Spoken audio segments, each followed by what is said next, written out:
제가 말씀을 전하기 전에 우리 아이들이 엄청 괴롭고 힘들 거예요. 오래 붙잡아두면.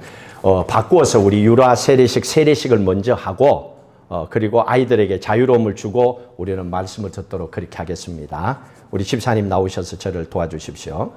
부모가 믿음의 사람이기에 성숙하게 자라 스스로가 믿음 생활할 때까지 믿음으로 잘 양육하겠습니다. 그 서약을 통하여 유아 세례를 받게 되는 겁니다.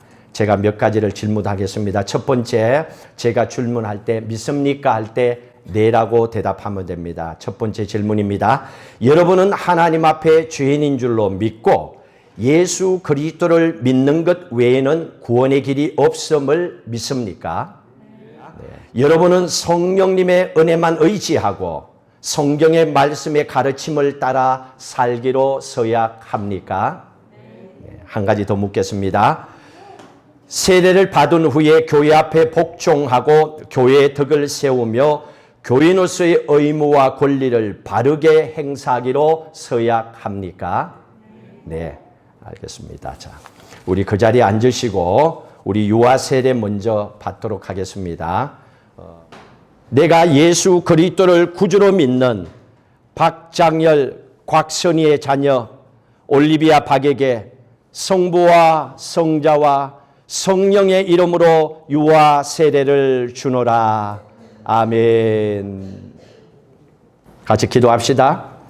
예수 그리스도를 구주로 믿는 박장열, 곽선희의 자녀 아이린 박에게 내가 성부와 성자와 성령의 이름으로 유아 세례를 주노라. 아멘. 우리 함께 기도하도록 하십시다. 예수 그리스도를 구주로 믿는 신성원 박애니의 자녀 신윤태에게 내가 성부와 성자와 성령의 이름으로 유아 세례를 주노라. 아멘. 예수 그리스도를 구주로 믿는 박미숙에게 내가 성부와 성자와 성령의 이름으로 세례를 주노라. 아멘. 같이 기도하십니다. 예수 그리스도를 구주로 믿는 이연수에게 내가 성부와 성자와 성령의 이름으로 세례를 주노라. 아멘. 김유 성도님 나오십시오. 이렇게 두 분은 부부입니다. 같이 기도하십시다. 예수 그리스도를 구주로 믿는 김유에게 내가 성부와 성자와 성령의 이름으로 세례를 주노라. 아멘. 예수 그리스도를 구주로 믿는 박장열에게 내가 성부와 성자와 성령의 이름으로 세례를 주노라. 아멘. 자, 이제 세례 받으신 분들을 위해서 예수 그리스도의 이름으로 선포를 합니다.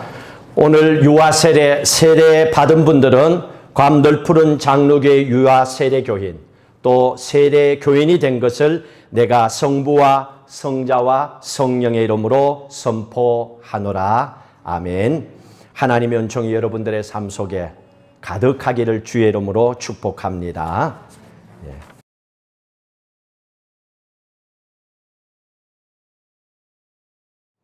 누가복음 2장 10절에서 14절 말씀까지 우리 함께 읽도록 합니다. 10절 말씀부터 읽도록 합니다. 천사가 이르되 무수하지 말라. 보라, 내가 온 백성에게 미칠 큰 기쁨의 좋은 소식을 너희에게 전하노라. 오늘 다윗의 동네에 너희를 위하여 구주가 나셨으니 곧 그리스도 주시니라. 너희가 가서 강보에 사여 구유에 누워 있는 아기를 보리니 이것이 너희에게 표적이니라. 홀련히 수많은 천군이 그 천사들과 함께 하나님을 찬송하여 이르되 지극히 높은 곳에서는 하나님께 영광이요 땅에서는 하나님이 기뻐하시는 사람들 중에 평화로다 하니라. 아멘. 오늘은 저희들이 성전을 새롭게 건축하고 이제 8년째 됩니다. 성탄 예배를 드리면서 처음으로 예배를 마치고 나서 또 성가대 찬양으로 또 아이들로 온 교회가 찬양으로 주의 오심을 기뻐하며 영광을 올려드리는 귀한 시간을 가지게 되었습니다. 얼마나 감사한지 모릅니다. 아마 우리가 기쁜 만큼 하나님 또 우리를 보면서 기뻐하실 겁니다. 유대 나라에는 하나의 전통이 있습니다. 아이가 세상에 태어나게 되면 그 사는 마을에서 가장 존경받고 나이 많은 분 또는 가족들 중에서 존경하고 연세가 많고 권위가 있는 분이 그 아이를 위해서 하나님의 뜻 가운데 그 아이가 앞으로 어떻게 살아갈 건지에 대해서 예언과 축복의 기도를 해주는 이런 전통이 유대에는 있습니다. 그래서 세상에 태어나는 모든 아이들은 이런 예언의 축복을 받고 인생을 첫 출발합니다. 그런데 오늘 저희들이 성경을 보았던 예수님은 어땠습니까? 예수님은 그 당시에 모든 아이들이 받을 수 있는 축복의 예언자처도 받을 수가 없었습니다. 이유는 여러분들이 알고 있습니다. 부모님께서 갈릴리 나사렛에서 살고 계시다가 호적하라고 하는 얘기를 듣고 아버지 요셉의 고향인 유다 베들레헴으로 갔습니다. 그리고 예수님께서 거기에서 태어나셨죠. 태어나셨는데 산모와 함께 있을 집을 방을 구하지를 못했습니다. 결국 마구간에서 해산을 했습니다. 예수님이 태어난 것은 말구유 마구간이었습니다. 방도 없습니다. 그 어떤 사람들 누구에도 관심이 없는 그런 존재로 세상에 태어났습니다. 그런 아이에게 누가 축복과 예언의 기도를 해주겠습니까? 관심이 없는데 오늘도 마찬가지입니다. 우리가 살아가는 이 세상 가운데 누군가의 관심 밖에 있는 사람은 세상에 태어나서 살아간다 하더라도 기쁨과 축복을 받을 기회조차도 얻지를 못할 겁니다. 그래서 이 상황을 하나님께서 보셨습니다. 얼마나 마음이 아프셨겠습니까? 그리고 이렇게 말씀하셨습니다. 너희를 위하여 너희를 세상 가운데 구원하여 하나님의 자녀로 삼기를 원했는데 그래서 아들 예수를 보냈는데 아무도 관심이 없구나. 그래, 그렇다면 내가 직접 축복하겠다. 이 아이가 세상에 태어나서 앞으로 어떻게 살아가야 될지 예언의 축복을 내가 직접 해주겠다라고 하나님이 말씀을 하십니다. 그리고 오늘 말씀해 보십시오. 13절에 하나님께서 하늘의 천사들을 동원해서 하나님께서 직접 축복, 예언의 말씀을 선포합니다. 13절 다시 한번 읽습니다. 홀련히 수많은 천군이 그 천사들과 함께 하나님을 찬송하여 이르되 하나님께서 천군 천사를 동원하여 직접 말구유에 태어난 어린 아기 예수를 향하여 축복과 예언의 메시지를 줍니다. 그 말씀이 오늘 누가복음 2장의 말씀입니다. 이 누가복음 2장의 말씀이 어떤 내용인지를 우리에게 전해주는 가장 핵심적인 포인트가 거기에 담겨 있습니다. 그게 14절입니다.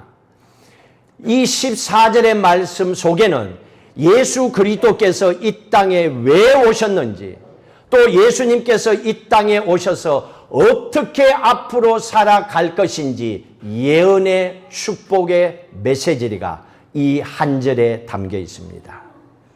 다시 한번 읽도록 합니다. 14절입니다. 지극히 높은 곳에서는 하나님께 영광이요 땅에서는 하나님이 기뻐하시는 사람들 중에 평화로다. 하나님께 영광이요 또한 사람들에게는 평화로다 말씀하셨습니다. 이 말씀 속에 앞으로 예수님께서 어떤 삶을 살 것인지를 예언해 주고 계십니다. 예수님께서는 이 말씀대로 사셨습니다. 이 땅에서는 하나님의 보내심에 대하여 철저하게 순종하시고 그 말씀대로 사시고 영광을 하나님께 올리는, 하나님께 영광을 올리는 삶을 예수님께서 사셨습니다. 그리고 이 세상 사람들을 향하여서는 하나님께서 한 가지 말씀하셨습니다. 세상에 가게 되면 하나님의 형상대로 지음받은 모든 사람들을 사랑하라고 사명으로 맡기셨습니다. 예수님께서는 하나님이 사랑하라고 주신 이 사람들 가운데 평안을 주시기 위해서 살아가셨습니다. 어떤 평안을 주셨습니까? 세상에 똑같이 어린아이로 태어났지만은 태어난 그 다음 이후에 세상 살아가는 모습은 모두가 다 다릅니다.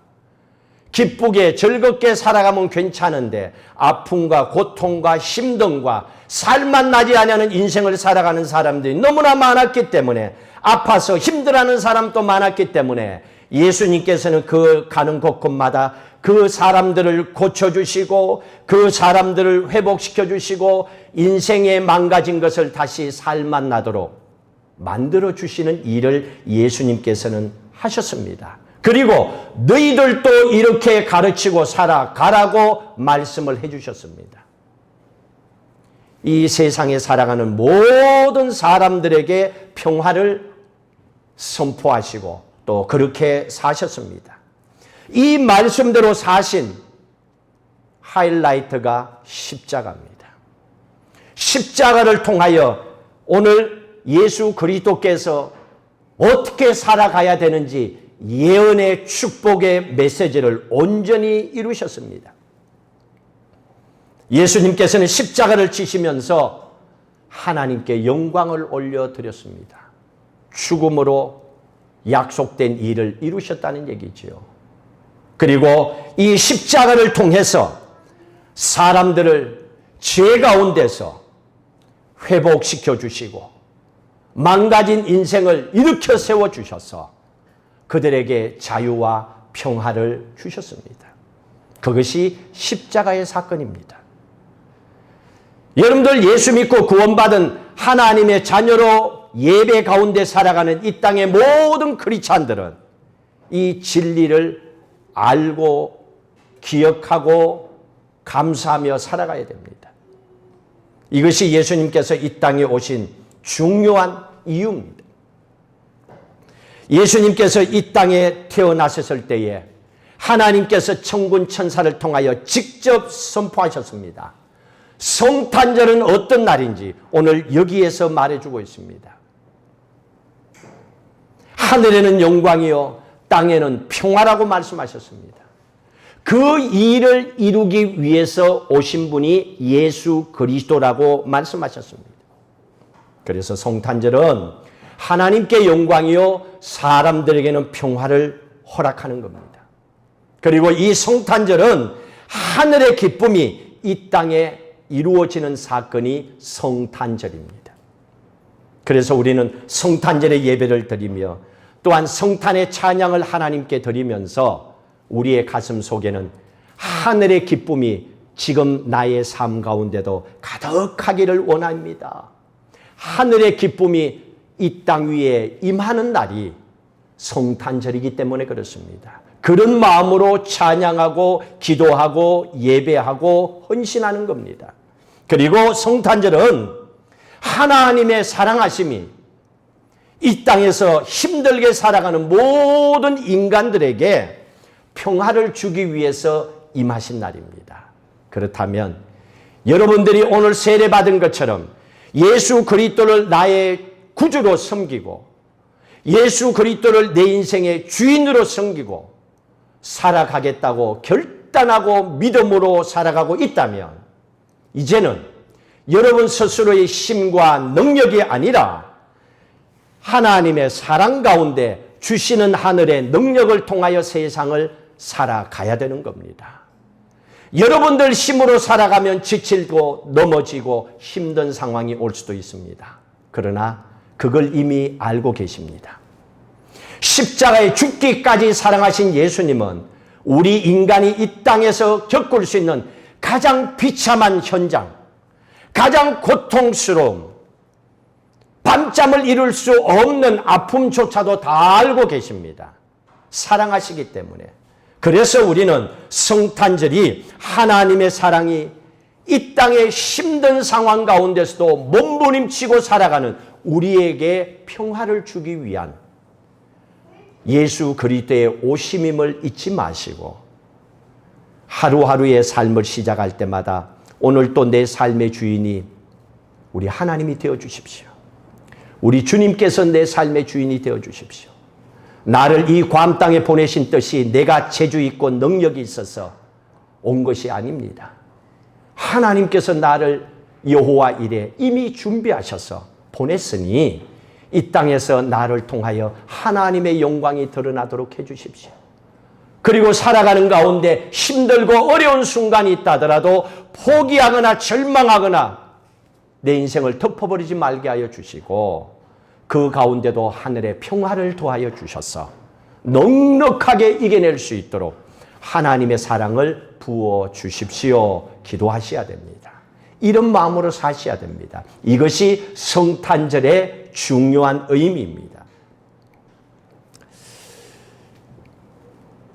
여러분 인생을 살다 보면 힘들고 어려운 순간들도 있을 겁니다. 그러나 그 순간순간 오늘 이 말씀을 기억하십시오. 예수님께서 이 땅에 오신 그 이유대로 예언과 축복의 메시지대로 사셨던 것처럼 이미 우리는 예수 그리스도를 믿는 그 순간에 하나님의 자녀로서의 삶을 이미 하나님은 예언하시고 축복을 해주셨습니다. 여러분 각자에게 주어진 그 삶의 길을 믿음으로 감사와 기쁨으로 기도하며 말씀으로 승리하며 살아가시기를 주의 이름으로 축복합니다. 같이 기도합시다. 하나님 감사합니다. 이 땅에 예수 그리스도께서 오신 분명한 이유를 우리에게 말씀해 주셨습니다. 세상 사람들은 예수 그리스도를 향하여 예언과 축복의 기도를 하지 않았지만 하나님께서 직접 천군 천사를 통하여 하늘의 영광과 이 땅의 평화의 약속을 베푸셨고 예수님은 십자가의 사랑을 통하여 모든 걸 이루어 주셨습니다. 이제는 그분 예수 그리스도를 믿고 구원받은 하나님의 자녀들 우리 가운데 우리의 삶의 현장에 거룩한 하나님의 평강이 임하는 줄로 믿습니다. 우리가 살아가는 삶의 가정과 일터와 우리에게 주신 온 가족이 함께 예배드리는 모든 성도님들이 살아가는 삶의 현장이 하나님께서 약속하신 이 땅에 평화가 임하는 축복의 자리인 줄로 믿습니다. 하나님이 사랑해 주신 그 마음을 가지고 우리에게 향하신 하나님의 놀라운 축복을 날마다 감사하며 하나님께 영광을 올려드리고 이 땅의 하늘의 평화를 마음껏 누리며 살아가는 하나님의 자녀들 되게 하여 주시옵소서. 성탄의 주님을 찬양하며 감사하며 영광을 올려드립니다. 예수 그리스도의 이름으로 기도하옵나이다. 아멘.